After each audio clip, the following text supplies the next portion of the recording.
एक शाम प्राची टीवी पर सीरियल देख रही होती है। तभी उसकी सास वहां आती है। अरे सीरियल में तो ऐसे मग्न है जैसे आज रात का खाना पड़ोसी आकर बनाएंगे। मुझे पता ही नहीं था आपने अपने बेटे की शादी पड़ोस में भी की हुई है। हैं? मतलब? मतलब इस घर में सारा काम बहू ही करती है, आप तो सिर्फ खर्राटे मारती हैं। अच्छा जी, फिलहाल तो तुम आराम फरमा रही हो, चलो जाओ, ये मेरे टीवी देखने का समय है। आहा, इसीलिए मुझे भगाया जा रहा है। सॉरी, अब तो बिल्कुल नहीं जाऊंगी। प्राची की इस बात पर दोनों सास बहू के बीच टीवी रिमोट के पीछे बच्चों जैसे छीना झपटी शुरू हो जाती है, जिसके बीच श्लोक भी काम से घर वापस आ जाता है। आज मेरी चूहे बिल्ली की जोड़ी किस बात पर झगड़ रही है? अरे तेरे बीवी मुझे टीवी ही नहीं देखने दे रही। अरे तुम्हारी मम्मी मुझे खाना बनाने के लिए फोर्स कर रही है।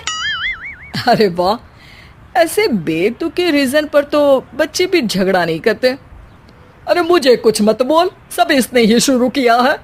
हाँ हाँ, जैसे आप तो बहुत दूध की धूली है ना। अरे बस, दोनों चुप। प्राची जाओ, खाने की तैयारी करो। और माँ तुम छोड़ो, तुम्हें क्या बोलूं, शांति से अपना सीरियल देखो, मुझे दोबारा लड़ने की आवाज सुनाई नहीं देनी चाहिए। ऐसा बोलकर श्लोक वहां से चला जाता है, जिसके पीछे पीछे प्राची भी कुछ न कुछ बड़बड़ाते हुए रसोई में चली जाती है। हाँ हाँ, सासू जी को तो कुछ बोलेंगे ही नहीं, बस मुझ पर ही हुक्म चलता है, खाना बनाओ, जैसे मैं इनके घर में खाना बनाने के लिए आई हूँ। इसी तरह शाम बीतती है और रात को श्लोक और प्राची की सास खाना खाकर सोने चले जाते हैं, लेकिन प्राची गुस्से में कुछ खाए बिना काम में ही लगी रहती है।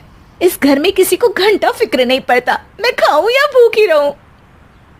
प्राची कुछ देर के लिए रसोई से बाहर जाती है और जैसे ही वापस आती है तो वहां दूध का भरा ग्लास देखकर हैरान रह जाती है।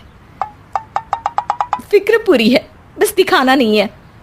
प्राची दूध पीकर सोने चली जाती है और अगली सुबह एक बार फिर सास बहू का कार्टून नेटवर्क स्टार्ट हो जाता है।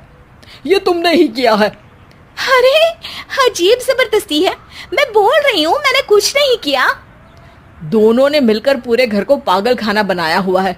यहाँ कोई नॉर्मल इंसान तो रह ही नहीं सकता, इसीलिए अब पड़ोसी क्या रिश्तेदार भी घर आने से कतराते हैं। और सुन बेटे, तू भी चंगा, तेरी माँ भी चंगी, तेरी बीवी भी चंगी, रिश्तेदार। हाँ जी, आपको नहीं पता क्या, गंगाधर ही शक्तिमान है, रिश्तेदार ही। हाँ हाँ,